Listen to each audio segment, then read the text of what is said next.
Hi friends and sisters, అందరూ ఎలా ఉన్నారు? నేనైతే ఈ మధ్య ఇంట్లోనే కూరగాయలు పండించేద్దామని ఫిక్స్ అయిపోయాను. మాకైతే ఇంటి చుట్టూ అస్సలు ప్లేస్ లేదు. అందువల్ల నేను ఇలా ఆయిల్ క్యాన్లు దొరికితే వాటిపైన మూతలు కట్ చేసేసి పెట్టుకున్నాను అనమాట. నేను ఎన్ని రకాలు పండిస్తున్నానో ఒకసారి చూసేయండి మీరు.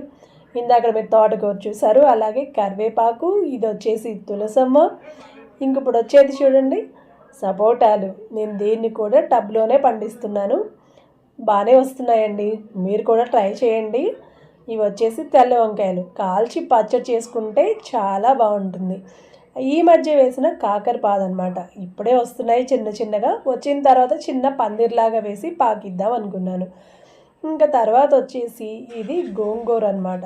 గోంగూర మొక్కలు పెద్దగా రాలేదండి, ఒకటి రెండే వచ్చినాయి. ఇంక ఇది మన ఫేవరెట్ సన్నజాజి పూలు. చూసారా ఎంత బాగా వచ్చిందో? మీరందరూ కూడా ట్రై చేయండి. Please subscribe my channel. Video నచ్చితే ఒక లైక్ చేసేయండి.